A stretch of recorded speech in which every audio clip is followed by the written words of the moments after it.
Hello! And we are back. We are going...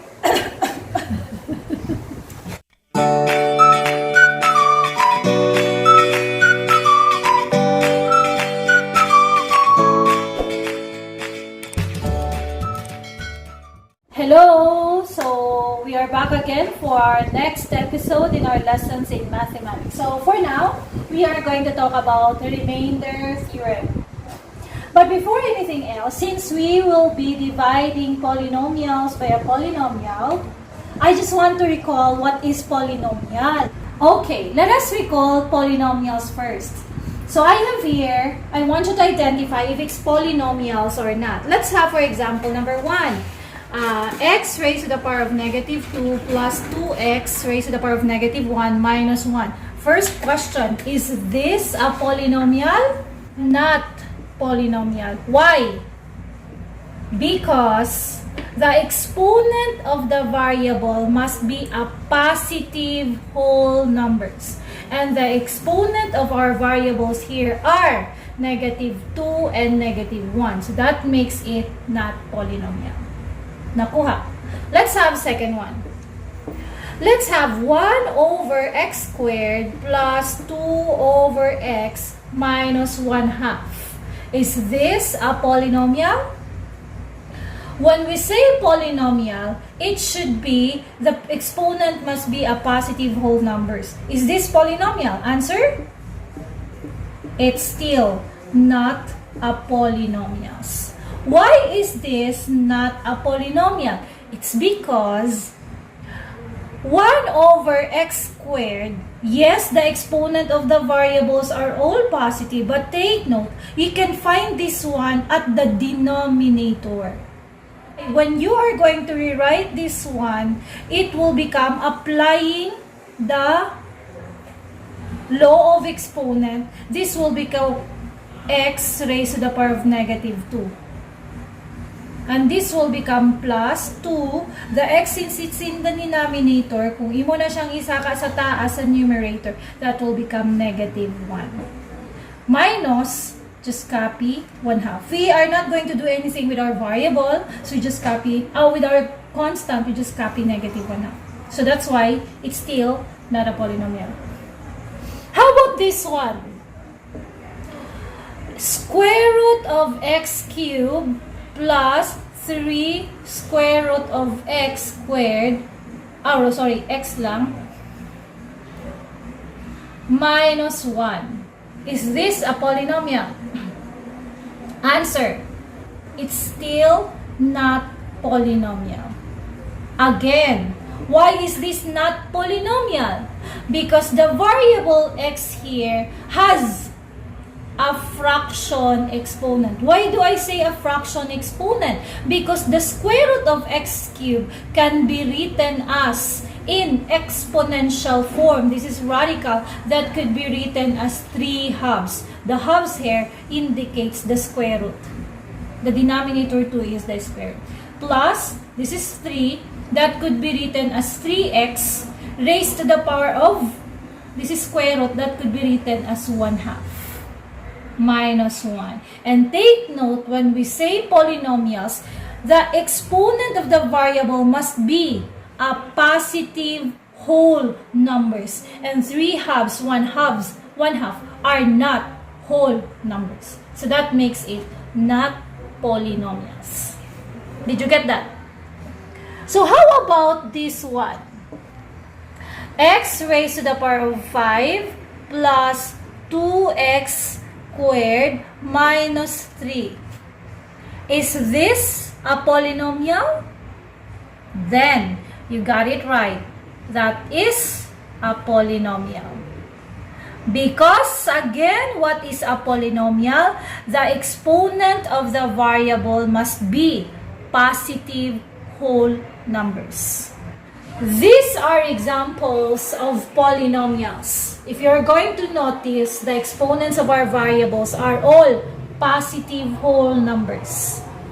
And this is how we do it when we divide polynomials by a polynomial and you are asked only to find the remainder. So let's read our problem. Find the remainder when x raised to the power of 9 plus 2x raised to the power of 8 plus 3x raised to the power of 7 plus so on and so forth plus 9x is divided by x minus 1. If this is the kind of problem you will encounter and the problem only asks for the remainder, then we are going to use the remainder theorem. What is a remainder theorem? Remainder theorem states that if P of X is substituted by P of R, automatically the answer there is the remainder. What do I mean by this one? Kay puro na siya mga variables. Buot pasabot. From my polynomials of X here, this is my P of X, gikan daw ani akong polynomial nga kini. Ilisan ra daw na ako aning R. Kinsa ning R? This is our divisor. This is X minus 1 or this is X minus R. So pag substitutan ra daw nato na siya sa atong R, ang mugawas ana nga final answer will be the remainder. Since x minus 1 is our divisor, then we will be writing that one in the pattern of x minus r. Or, this is x minus 1, so x minus r, automatically, our r is equals to 1. Nakuha? So, in our polynomial of x, ilisa nato ang tanang x dire, mahimo na siya tanan og p of 1. O kanang answer nga mogawas, that will be our remainder. And let's do it. Our p of x is equals to, you write, x raised to the power of 9 plus 2x raised to the power of 8 plus 3x raised to the power of 7 plus, take note, nagbutang siya dire og dot plus 9 raised 9x. Buot pasabot, i-continue daw ninyo ning pattern. Kabantay mo ang numerical coefficient 1, 2, 3. Subot pasabot, atong next pattern will be 4. X. This is, ang exponent po niya, nagkagamay. 9, 8, 7. So, may mo niya siyang 6. Are you following? So, let's continue the pattern. This will become 5x raised to the power of 5. Are you following? Plus, that will become 6x raised to the power of 4 plus 7x raised to the power of 3 plus 8x raised to the power of 2.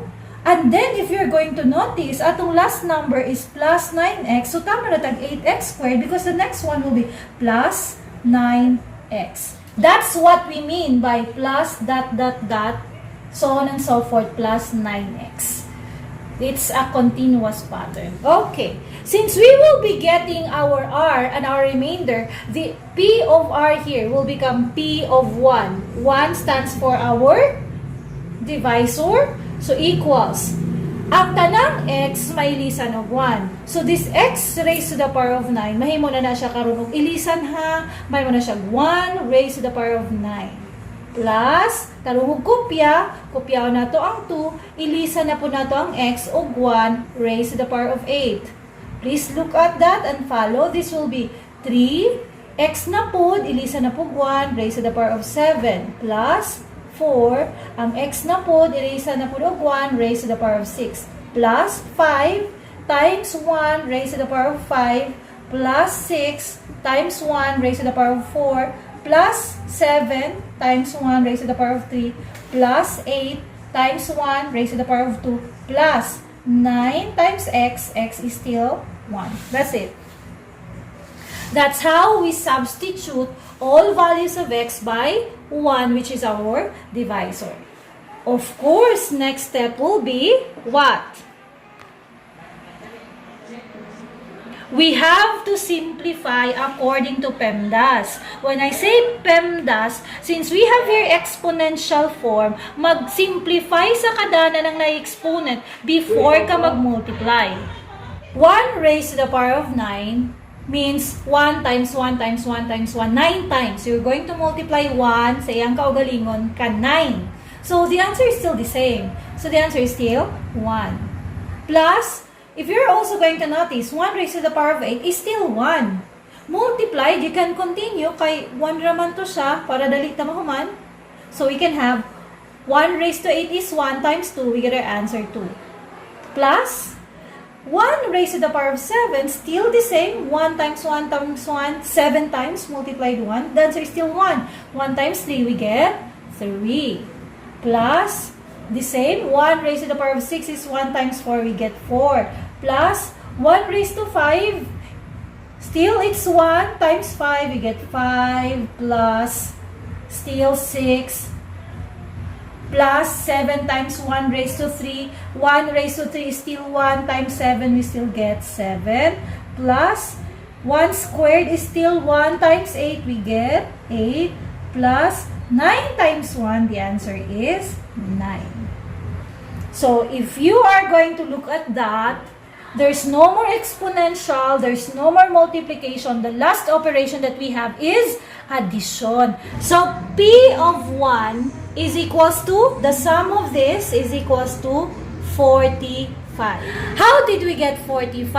Kung ganahan mo sayon kaayo pagkuha sa answer nga 45, ipares lang ng last o kanang last term of first term. 9 plus 1, bilaman 10. O diba? 2 plus 8, diba 10? O 20 na. 3 plus 7, 10 gihapon, 30 na. 4 plus 6, 10 still, 40 na. Plus ito nga, which is 5. So that's how we get 45. Get? Kuha? Okay, so that's how we get a sum of 45. 45 now is our P of 1 or our what we call our R or what we call the remainder. So, if the problem only asks for the remainder, apply remainder theorem. Kung sa tugali ng remainder theorem, imo lang ilisan ang tanang variable nga x sa iyaang divisor, P of R. Kadong simplified na answer, that will automatically be our remainder. Unsaon pagkuha sa R aron dita malibog? Di ba ang atong divisor diha kay x minus 1? So, diretso, atong R ana, 1 yun na kay x minus r man ni dapat supposed to be. Subot pa subot, kung kana siya x plus 1, our r pod, iusbo lang na ang sign, negative 1. Ingana na, ayan nag-solve-solve. Because we have our pattern na x minus r. Mamaguni atong pattern dapat ana niya. So, kung ako x plus 2, unsa ba inyong answer diretso para di na ta mag-solve-solve? Yes, it's negative 2. Take note ha, kung na-positive siya, na yung negative 2. So, kung x minus 2 na siya, pattern sa x minus r, ang r ana niya is positive 2. So, that's how we get it. That's how we get the divisor. So, our topic will be about factor theorem. Pero unsa man na siyang factor? Sa elementary, ang 16, kung mingong kag factors, unsay duha ka number mga times mo answer 16. Ang tubag, 2 og 8. Buot pa sabot, kung imo na siyang i-divide sa 2, ang answer ana niya, ang remainder nga mugos ana niya 0. Muna siyang gitawag nga ang 2 is a factor of 16. Balihon nako, kung kanang 16, i-divide nako na siya sa 8, still, ang mugawas ana nga answer sa ubos, ang remainder ana mugawas is still 0. So, buot pa sabot, kanang 8 o kanang 2 are factors of 16. So, karon kay polynomials man ta, kani daw kunong atong binomial, matawag daw nato ni siyang factor ani atong polynomial kung, very good, kung mo remainder na siya og 0. So, unsaon man nato pagkabalo sa ilaang kung factor ba ni atong divisor, a factor ba ni atong binomial sa atong polynomial? Natay duha ka paagi. It's either you are going to use the remainder theorem or you are going to use the synthetic division. So, kung unsay ganahan nimo, moora pod atong gamiton. So, kamoy bahala. So, akong gamiton una daan ang remainder theorem. Unsa man to ng remainder theorem? Ang akong polynomial nga p of x karon, kana siya, ikopyaon nako, x cubed plus 3x squared minus 10x minus 24, ilisan lang nako na siya sa ako ang x karon sa iyahang r. So, this is x minus 4. Gitudluan ta mo a while ago. Subot pasabot, 4 ang ato ang gamiton nga divisor. Equals, tanang x, ilisa nimo nag 4. So, from x cube, mahimo na siyang 4 cube. Plus, 3x squared, kanang x karon mahimong 4 squared. Minus 10, tarong og kopyaha nga dili masayop sa sign, x ilisa na pud og 4. Wala may exponent, sumura. Minus 24. Nakuha. Ikaduha. Ang akong ingon, i-simplify daan tong naay exponents. So, tanan nga naay exponents dire, you have to simplify first. 4 cube. Unsa may buot pasabot ana? It means 4 times 4 times 4. So, tulo ka 4 gitimes siyang kaugalingon. So, pila man ang 4 times 4? 16. Times 4, 64. Plus, kini kay git times man na sila. Ayaw sa nag-times ha. Exponent sa ta. So, just copy 3 o i-multiply. 4 squared na siya. 4 times 4, ma-answer na siya 16. Minus, kung dili ka ganahan ng hilabot sa anak nila, pwede sa kopyaon lang po na nimo. 10 times 4 minus 24. Nakuha. Sunod, kay wala na may exponents diha, the next thing you are going to simplify is mag-multiply na ta. Ayaw buhatan ng 64 plus 3. Kaya nga no, si 3, i-times pa mo sa 16. So, just copy 64. Plus, multiply sa ka. 3 times 16. Pila may answer? Very good. 48. Multiply na po kag 10 times 4. Negative 40 minus 24. Kay wala na may multiplication, ang naa naman kay plus o minus. So, kamo na'y bahala, whichever comes first. So, i-add mo ng 64 plus 48. Dayon kayong duhay mo na po ni i-add, negative 40 minus 24. Pero na may sayon good. Kanang negative 40 o negative 24, i-combine mo na siya, mo-answer na siya negative 64. So, na mo kay 64 dire. 64 plus 48 minus 64. O di, diretso na ako matangtang si 64 minus 64. So, ang nabili na lang karon kay 48. Therefore, the remainder nga nigawas dire, kay unsa man? 48. Karon, baliko na ko ang pangutana. Is x minus 4 a factor of x cubed plus 3x squared minus 10x minus 24? Tubag. Very good. Dili siya factor ang x minus 4 sa atong p of x. So, in written, ato nang isulat, x minus 4 is not a factor of our polynomial of x because the remainder nga nigawas is not equal to 0. Kung akong gamiton ang synthetic division in solving this one, maura gihapon ang mugawas nga remainder. Still, it's 48. So, ang atong buhaton karon, maghimo og laing other example. Aron, akong gamiton, dili na po remainder theorem, kundili synthetic division. So, we are going to change our problem. So, is x minus 4, ilisa na po na ako na siya ha. So, kini, para dire, ikaduha, ilisa na ko na siya, o x plus 2. Okay. So, atong example number 2 ha, is x plus 2 a factor of x cubed plus 3x squared minus 10x minus 24. So, gamitan na itong synthetic division. Kung saan gipagamit sa synthetic division, atong kuha na itong divisor. So, this is x plus 2. Kung gitudlo ninyo, kung plus 2 na siya, dire, negative 2 na siya. Kuha. Next. O kanang numerical coefficients tanan sa ato ang dividend. So, unsa man kay mga numerical coefficient? Dapat decreasing order niha. Uy, decreasing man. 3, 2, 1, constant. So, kuha na itong numerical coefficient. X cubed. Pila numerical coefficient? Na ay 1. Kay wala may nakabutang diha. 3x squared. Pila man? 3. Negative 10x, pila man? Negative 10. So, kailangan ang sign sakto. Negative 24. That's it. Gamitan na itong synthetic division, maghimutang equals dire, ang leading coefficient, ato na siyang i-bring down. So, 1 times the divisor, which is negative 2, our answer is negative 2. Itunong nato si kaduha.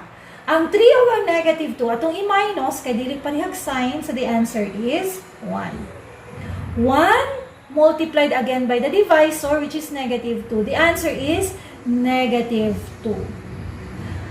Negative 10 plus negative 2. Uy, applying the rule of addition, parehas og sign. So, kopyaon ang sign, i-add ang number, so we get our answer, negative 12. Negative 12 again, multiplied by our divisor, which is negative 2. Negative times negative, the answer is positive 24. I-add na to, negative 24 plus 24, dili parehag sign, i-minus, the answer is 0. Take note, the remainder nga ni gawas is 0. Ang pangutana is x plus 2, a factor of x cubed plus 3x squared minus 10x minus 24. Very good. Ang tubag, x plus 2 is a factor of our given p of x because the remainder is 0. That's it, guys. I hope you understand our lesson on factor theorem. I want you to watch our next video because we will be showing you on how to get the factors of a polynomial. That's it. Thank you.